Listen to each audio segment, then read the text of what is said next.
There is a quiet migration happening all around us. It isn't making headlines. It isn't loud or dramatic. But if you pay close attention, you'll notice it. The most self-aware, spiritually awake, and psychologically mature people are slowly slipping away from the structures of mainstream life. Not in anger, not with a sense of superiority, but simply because they can no longer breathe inside the environment of collective unconsciousness. They are leaving careers that no longer feel alive, abandoning social platforms that have become theaters of shadows, walking away from relationships built on performance, and retreating into solitude, nature, or silence. Carl Jung anticipated this. He called it the necessary withdrawal. He recognized that when a person awakens deeply enough, not just intellectually, but psychically and somatically, remaining in the habitual collective patterns becomes unbearable. It doesn't just feel uncomfortable, it feels almost physically painful, like trying to breathe in poisoned air. For Jung, this retreat was not a pathology, it was not avoidance, it was survival, a defense mechanism of the soul itself, protecting the fragile flame of consciousness in a storm of mass unconsciousness. And this is why, if you've been feeling the tug to vanish, to unplug, to walk away from noise and step into the quiet, Jung would say you're not broken, and you're certainly not antisocial. You're simply outgrowing the collective container. The system runs on sleep. Here's what Jung saw with extraordinary clarity. Society runs not on truth, but on shared illusions. Entire civilizations are built upon agreements not to see what's really there. Collective shadow projections fuel politics, institutions, and culture. Whole populations band together by unconsciously casting their own unacknowledged darkness onto scapegoats, nations, ideologies, or groups labeled the problem. This isn't a flaw in the system. It is the system. And it only works if nearly everyone stays asleep. The moment one individual genuinely awakens, they become a disruption, a living contradiction inside the dream.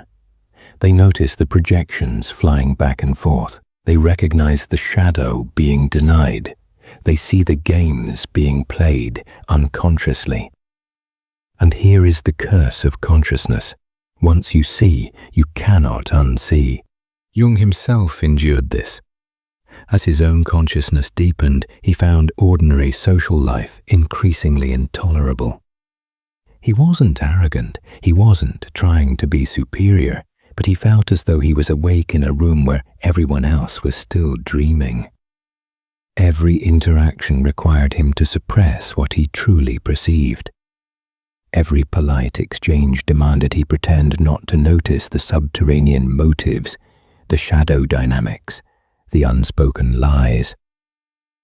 This, he concluded, was the cost of awakening, to be surrounded by people, yet profoundly alone, to speak words, yet feel no one truly hears, to live in dimensions most cannot even perceive. Bridging that gap, translating between your depth and the collective's surface, requires enormous energy, and eventually it drains you. So the awakened begin to drift away, not because they despise humanity, but because remaining requires constant self-betrayal. To stay, they would need to dim their light, deny their insight, mute their authenticity. At some point, the psyche simply refuses. It whispers, "Enough. Step away. Preserve what you have discovered. Don't let it be dissolved back into the unconscious tide." Jung explained that once you've integrated your own shadow, the unintegrated shadow of society becomes nearly impossible to tolerate. You see entire nations blaming their pain on others. You see political groups convinced the enemy is evil, never realizing they're projecting their own darkness. You see outrage mobs condemning in others what they refuse to face within themselves.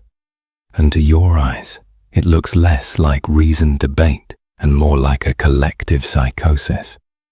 Jung called this the burden of seeing. Wars become not noble crusades, but unconscious shadows clashing. Polarized politics appear as mass projection rituals. Social media reveals itself as a 24-hour theater of shadow material, hurled violently at scapegoats. Once you understand this, joining in feels impossible. You can't pick a side, because both are playing the same unconscious game. You can't cheer for the mob when you know it's tearing apart its own reflection. So you retreat, not out of disdain, but out of necessity. One of Jung's students captured it perfectly. "I used to burn with political opinions. I thought I knew what was right and who was wrong. But then I faced my own shadow, and I realized those opinions were just projections.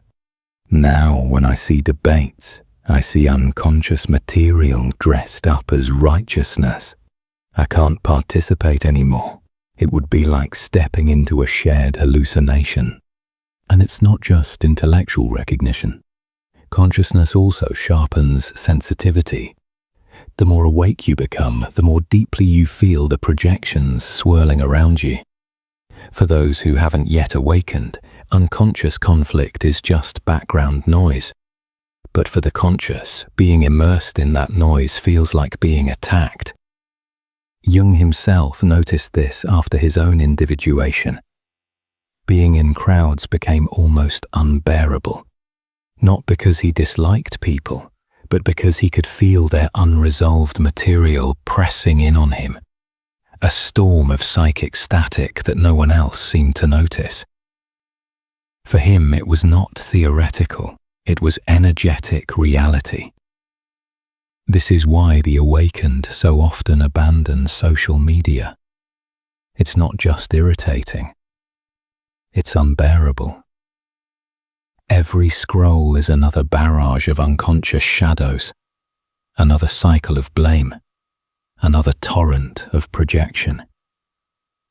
To someone who has integrated their own darkness, it feels like being forced to watch people punch themselves and then scream at others for the bruises. Jung identified a second reason the awakened withdraw. Once you've touched your authentic self, the old game of persona performance becomes impossible.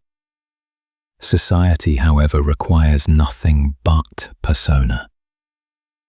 Before awakening, you can play along without realizing.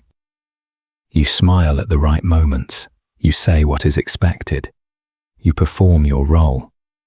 It feels normal. But once you've tasted authenticity, going back to persona feels like death. Every social situation demands masks. The workplace mask, the family role, the carefully curated online identity. For those still merged with their persona, it feels natural. For the individuated, it feels suffocating.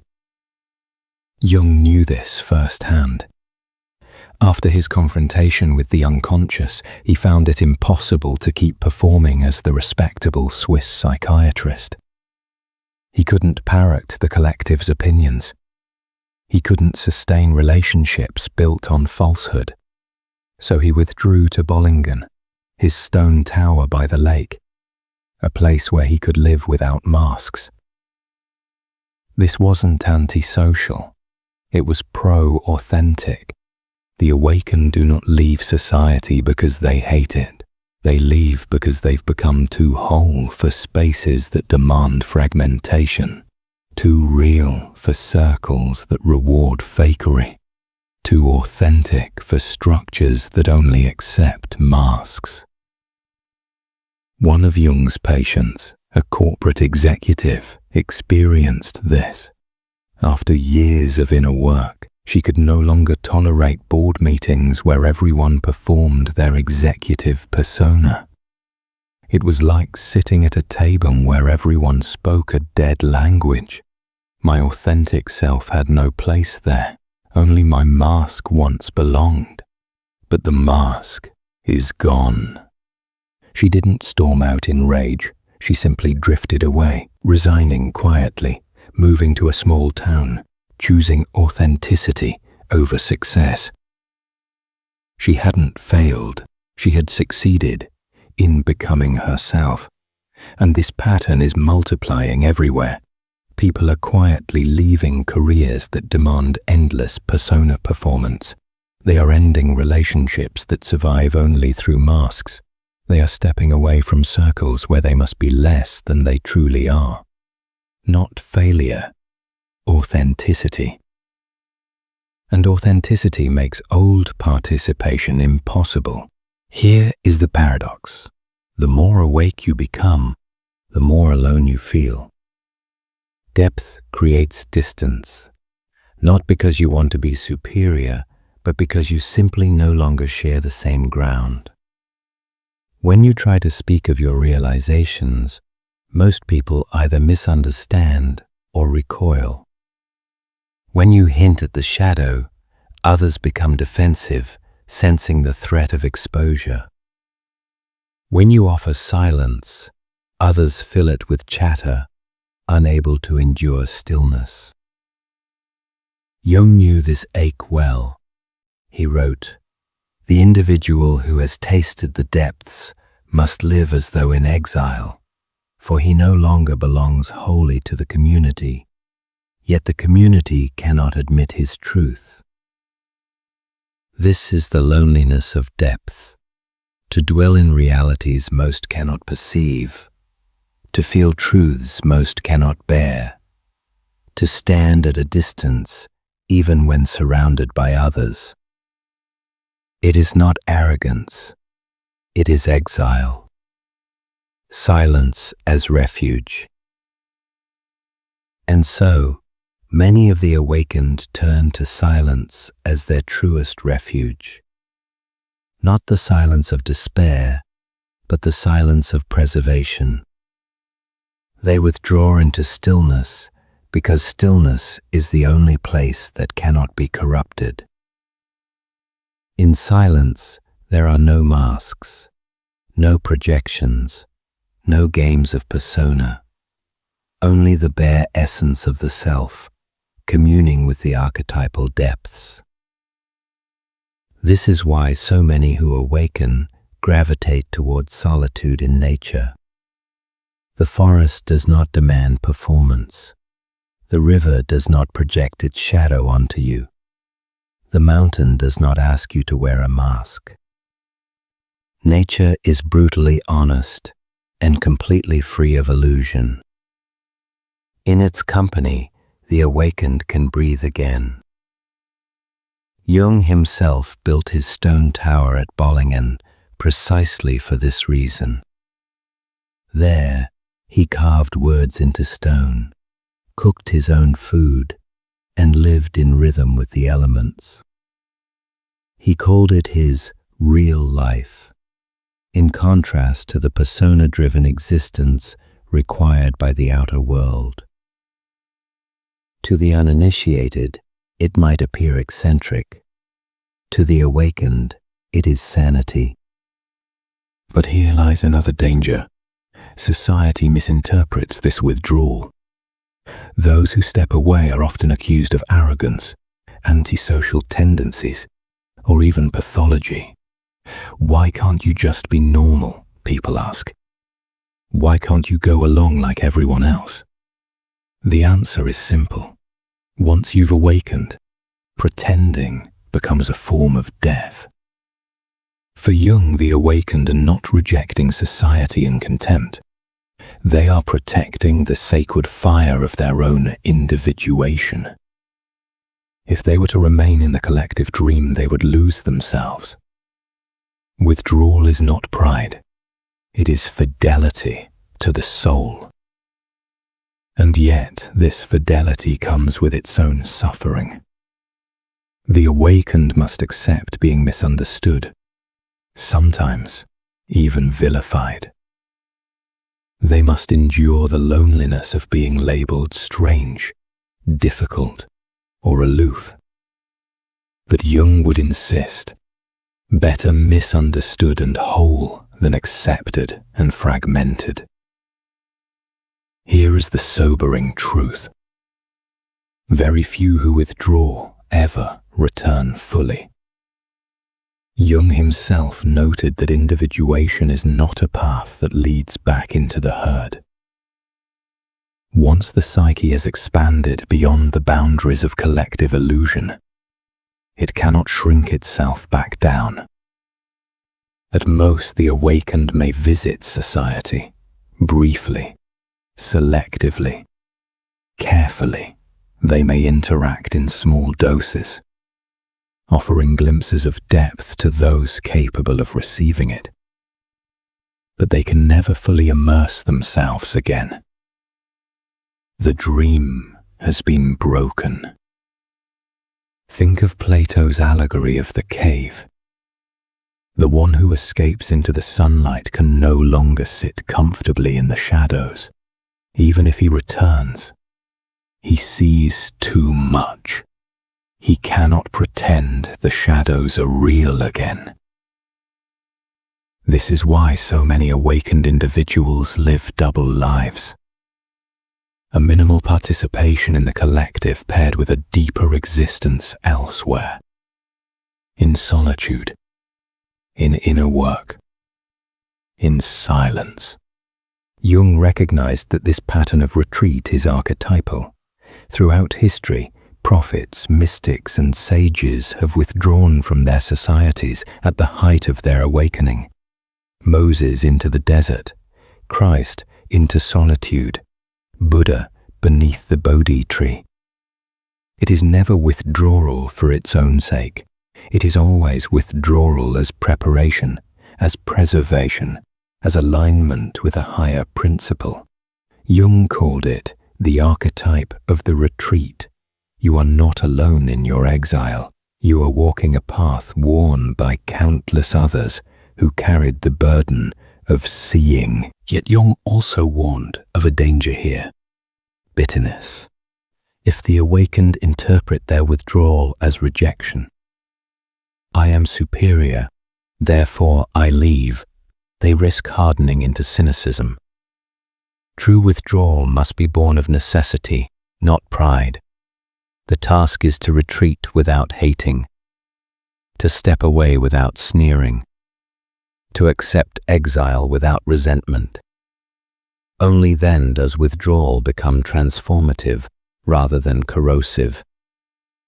Jung wrote, "One does not become enlightened by imagining figures of light, but by making the darkness conscious." If your withdrawal is only to avoid others' darkness, it is incomplete. But if it is to protect your own light while continuing to integrate shadow, then it is aligned with individuation. And here is the paradoxical twist. Though many awakened individuals withdraw, Jung never said their task was only to vanish. He insisted, carries responsibility. Once you have become whole, you are in a position to offer wholeness to the world. But how you offer it matters. You do not need to preach. You do not need to argue. You do not need to force the unconscious to awaken. You simply need to embody your wholeness in whatever context life allows. Even brief encounters, a word, a gesture, a presence, can transmit depth to those ready to receive it. Jung believed this was the true service of the individuated individual, not to drag the collective awake, but to serve as a silent axis of authenticity, a living reminder that another way of being is possible. So when you feel the urge to step away, do not mistake it for failure. See it instead as initiation. You are entering the timeless pattern of the seeker, the sage, the one who retreats to preserve the fire of consciousness. You are walking the same path Jung himself walked when he left the halls of psychiatry for the solitude of Bollingen. You are echoing the same archetype that led mystics into deserts, forests, and caves. And if, one day, you are called to return, not to rejoin the dream, but to stand as witness within it, you will return not as who you once were, but as someone transformed. Here, then, is the brutal truth. The awakened cannot remain in the collective as they once did. To stay would be self-betrayal. To leave is exile, and yet exile is the only path to authenticity. This is why you feel restless in conversations that once satisfied you. This is why social gatherings feel hollow, why politics feels absurd, why scrolling through endless projections feels like poison. Your psyche is demanding more. Your soul is refusing compromise. Withdrawal is not the end. It is the beginning of true life. The exodus of the awakened is not abandonment. It is preservation of depth, of authenticity, of consciousness itself. And so, if you find yourself standing at the threshold, uncertain whether to stay or to step away, remember Jung's counsel. The task of the individual is always to individuate, even at the cost of belonging. For belonging to the unconscious herd is not belonging at all. It is dissolution. But belonging to the self, to the deepest truth within you, is the only belonging that cannot be taken away. The collective dream will continue. The shadows will keep dancing. The projections will grow louder. And those who have never awakened will mock those who step away. That is inevitable. But you, if you are among the few who see, must decide whether to betray yourself for comfort or to embrace exile for authenticity. Jung's judgment remains as relevant as ever. In the end, every transformation demands as its price the ending of a world, the old world of the ego, the old world of collective illusion. Withdrawal is the death of that world, but in its place a new world dawns, and so the quiet exodus continues. The awakened step away, one by one, not in arrogance, but in fidelity. They vanish from the noise, retreat into stillness, preserve the sacred fire. And if you too feel the call, know this: you are not leaving humanity. You are becoming fully human, perhaps for the first time. If this spoke to you, share it with the people who need to hear it. Subscribe so we can continue building a space for the rare ones, for the ones who refuse to settle for shallow answers in a shallow world. Because you are not too much for this world. This world is too little for you.